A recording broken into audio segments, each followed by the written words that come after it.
Hello friends, welcome back to the bench. Thank you very much for joining me. We have a part 2 of our Lenovo laptop with no backlight. We did the BIOS on it, that didn't help. We inspected the cable is broken, it's corroded, the traces are removed, and we have a replacement cable that I now need to figure out how to actually replace it, because it doesn't look easy. I think there's gonna have to be some disassembly done. But before we do, in the last video I didn't have schematics and I didn't have the board view. So I assumed that the ground is, and where I figured the ground was, but that was not ground. So now we have to make sure that we don't have a short on the screen. So before I thought I did confirm that, but I did not confirm that because the assumed pinout was incorrect.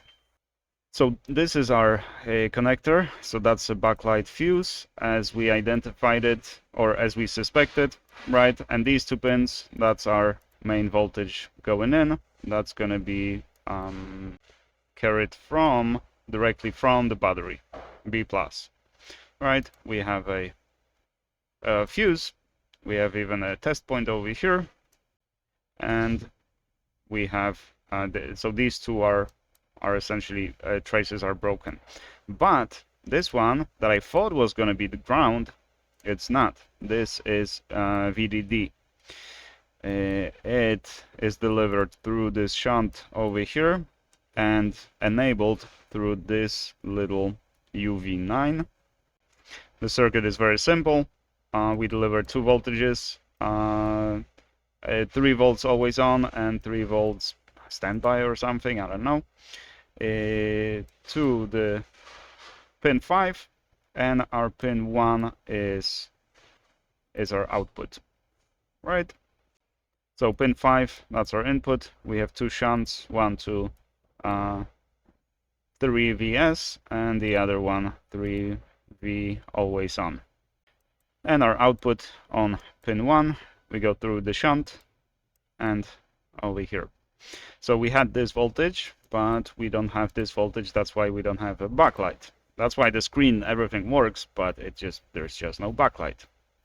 So now we have to make sure that this line is not shorted, and that's what caused the issue in the first place, because that means that we have to replace the entire screen as well as this cable. So we know we don't have this short on the board, but we want to confirm that this is not shorted to the last pin over here is ground. There's the ground is like sputtered all across over here, and there's also it looks like even some of those pins are also ready to leave this board. Like I think this one's going to be done. So yeah, in either case this cable had to be replaced. I know in the last video some of you recommended, first repair the cable to confirm that everything works, then replace the cable, right? But in either case we have to replace this cable, even if the screen is faulty. So since this is high voltage, we can just use diode reading. I heard a little short beep, so there's some capacitance on the other side, but no short. So the cable replacement should resolve the problem. But now, how do you replace this cable? So the cable goes all the way over there. We have some damage to the insulation over here, I think. Or maybe it's just poor craftsmanship. Who knows? It looks like it's going all the way in there. Let's undo the screw over here. See what's on the other side. But I think I'm gonna have to Google this or something, because nothing happens if I remove this cable or if I remove this screw. Here's the Wi-Fi antenna, the LEDs and all that stuff. Yeah, let's see what Google's gonna tell me. Alrighty, short, I don't know, 5-6 hours later, it's done. The backlight is working. I can't really see much, but yeah, there's no drive, so it just says that check in media over here, but it's not booting because there's nothing to boot. I was wrong. I probably should have done that before I gave the price. So I told the customer, since it's just the cable, I'm just going to charge you $50 plus $25 for the cable, and we're good.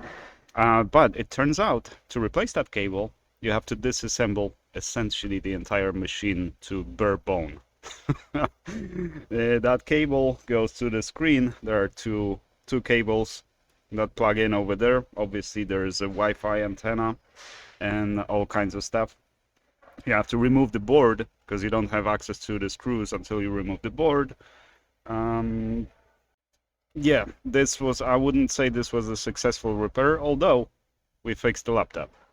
Okay, but it's not successful repair because we kinda lost way too much time on this than I expected. I truly thought, because I saw that little screw, and I thought, I'll just unscrew that screw, that then probably this plastic piece will come off, and there's gonna be a port on the other side, and I'm just gonna unplug it, plug in the new cable, and we're done. No such luck. No easy pizza. Although the diagnostic wise, this was easy.